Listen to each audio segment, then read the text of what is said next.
So ఇవాళ తెలంగాణ రాష్ట్ర cabinet భేటీ కాబోతా ఉంది. అంటే సహజంగా ప్రతి 15 నెల రోజులకు ఒకసారి కావాలని ఇదివరకే నిర్ణయం తీసుకున్నారు. సహజంగా గతంలో కూడా అవుతూ వస్తూ ఉంది. కాకపోతే ఇవాళ జరిగేటువంటి క్యాబినెట్ భేటీ కొన్ని హంగులతో కూడుకున్నటువంటి భేటీ.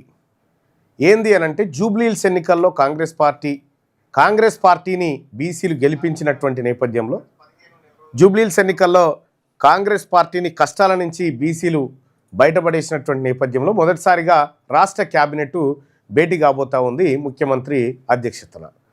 సో ఇందులో నిన్న మొన్న చర్చలు జరుగుతూ ఉన్నాయి. ఏంది అంశం అనంటే జూబ్లీహిల్స్ ఉప ఎన్నికల్లో గెలిచినటువంటి బీసీలు ఎట్లాగో జూబ్లీహిల్స్ ఉప ఎన్నికల్లో కాంగ్రెస్ పార్టీని గెలిపించారు. వాళ్ళకు బీసీలకు రిజర్వేషన్ ఎగబెట్టి అయినా సరే మనం లోకల్ బాడీ ఎన్నికల్లోకి పోదాం, లోకల్ బాడీ ఎన్నికల్లో బీసీలకు పంగనామాలు పెట్టైనా సరే 42% రిజర్వేషన్ ఇవ్వకుండా ఎన్నికలకు పోవాలి అనేటువంటి ఒక నిర్ణయం ఇవాళ చేయబోతున్నారు అన్నట్టుగా వార్తలు వస్తూ ఉన్నాయి.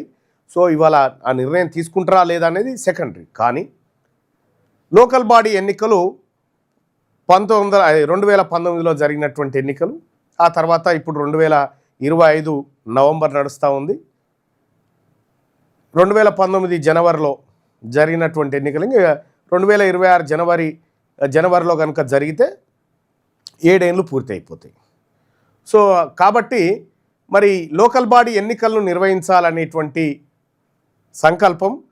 నిర్వహించాలనే సంకల్పంతో పాటు బీసీలకు రిజర్వేషన్ ఎగబెట్టాలనేటువంటి దృఢ సంకల్పం కూడా తెలంగాణ రాష్ట్ర క్యాబినెట్ ఇవాళ తీసుకోబోతున్నట్టుగా తెలుస్తూ ఉంది.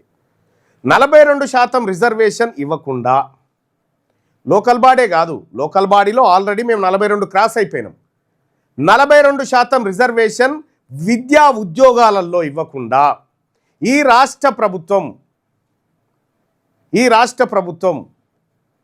మేము బీసీలకు ఎగనామం పెడతాం, ఇట్లే మభ్య పెడతాం, ఇట్లే మోసం చేస్తామంటే చూస్తూ ఊరుకోవడానికి బీసీ సమాజం సిద్ధంగా లేదు. తెలంగాణ రాజ్యాధికార పార్టీ అంతకంటే సిద్ధంగా లేదు. ఇక ఏంది ఇప్పుడు పరిస్థితి? బీసీలు అర్థం చేసుకోవాల్సినటువంటి 2-3 విషయాలు ఉన్నాయి. మనకు వాస్తవానికి దెబ్బ ఎక్కడుంది? విద్యా ఉద్యోగాల కాడ దెబ్బ ఉంది. 42% రిజర్వేషన్ ఇమ్మీడియట్గా మనకు అమలు కావాల్సినటువంటి చోటు అది. కానీ ఆ రెండింటిని సపోర్ట్ చేయకుండా లోకల్ బాడీ ఎన్నికల్లో ఆల్రెడీ 50+ ఉన్నటువంటి రిజర్వేషన్ కాకుండా ఓపెన్ కేటగిరీలో కలిపి 50% పైచీలకు స్థానాలు బీసీల చేతుల్లో ఉన్నాయి. ఇప్పుడు ఆ 50%ని 42కు తెస్తారట, విద్యా ఉద్యోగాన్ని మాత్రం సపోర్ట్ చేయడట. ఇది ఆయన నీతి. సో కొన్ని విషయాలు మనం ఇన్డెప్త్గా మాట్లాడుకుంటే తెలుస్తుంది. 2013లో అయినాయి ఉమ్మడి రాష్ట్రంలో లోకల్ బాడీ ఎన్నికలు. ఆ తర్వాత 2019లో అయినాయి. ఇప్పుడు 2025. సో దీని సంగతి ఏందో చూద్దాం. కానీ 2013లో మనకు లోకల్ బాడీ ఎన్నికలైనప్పుడు బీసీలకు దక్కినటువంటి రిజర్వేషన్ ఎంత అంటే 33.4% రిజర్వేషన్ అప్పుడు దక్కింది. 33.4% సర్పంచులు రిజర్వ్ కేటగిరీలో బీసీలకు దక్కినాయి. ఆ తర్వాత 2019కి వచ్చేసరికి 40% దాటింది. 40% వచ్చింది 2019 నాటికి. 40% రిజర్వేషన్ దక్కింది. పైపెచ్చు ఏంటంటే ఓపెన్ కేటగిరీలో కలిపి దాదాపు సర్పంచుల్లో 51.1% బీసీలకే సర్పంచులు అయ్యారు. ఎంపీటీసీల విషయంలో కూడా 50.05% ఎంపీటీసీలు బీసీలు అయ్యారు. ఇది ఆల్రెడీ మనం క్రాస్ అయినాం. ఇక్కడ ఇంకా వీళ్ళు కొత్తగా ఇవ్వాల్సింది ఏం లేదు ఇందులో. ఇక్కడ ఇప్పుడు ఏం చెప్తా ఉన్నాడు ఈయన? ఆల్రెడీ మనం 50 దాటిపోయినాం కదా, దీన్ని 42% ఇస్తామని ఓ దొంగ డ్రామా. వాస్తవానికి మనకు కావాల్సింది ఇక్కడ కాదు. ఇప్పుడు రిజర్వేషన్ మనకు కావాల్సింది విద్యా ఉద్యోగాలలో కావాలి రిజర్వేషన్. విద్యా ఉద్యోగాలలో రిజర్వేషన్ వచ్చినంటే మొన్న గ్రూప్ 1 పోస్టులు దాదాపు 563 భర్తీ చేసిరు.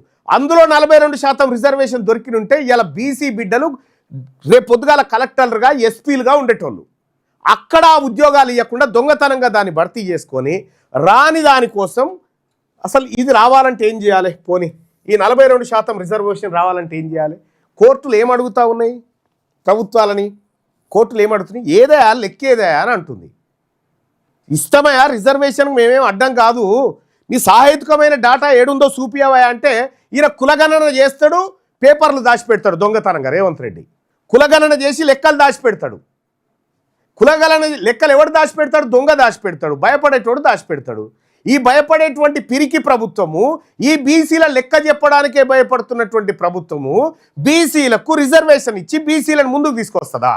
అధికారులు మీ సమస్యలు పట్టించుకోవట్లేదా? నెలల తరబడి మిమ్మల్ని ఇబ్బంది పెడుతున్నారా? మీ సమస్యకు ఎవరు స్పందించట్లేదా? సమస్య ఏదైనా ఎక్కడి నుంచైనా వెంటనే క్యూన్యూస్ కాల్ చేయండి. మీ తరఫున మేం బాధ్యత తీసుకుంటాం. కాల్ చేయాల్సిన ఫోన్ నెంబర్ 8499019921. పబ్లిక్ వాయిస్, సామాన్యుడి ప్రశ్నాస్త్రం. ప్రతి గురువారం ఉదయం 10 గంటలకు మీ క్యూన్యూస్ హెచ్డీలో నవంబర్ 6 నుంచి ప్రారంభం.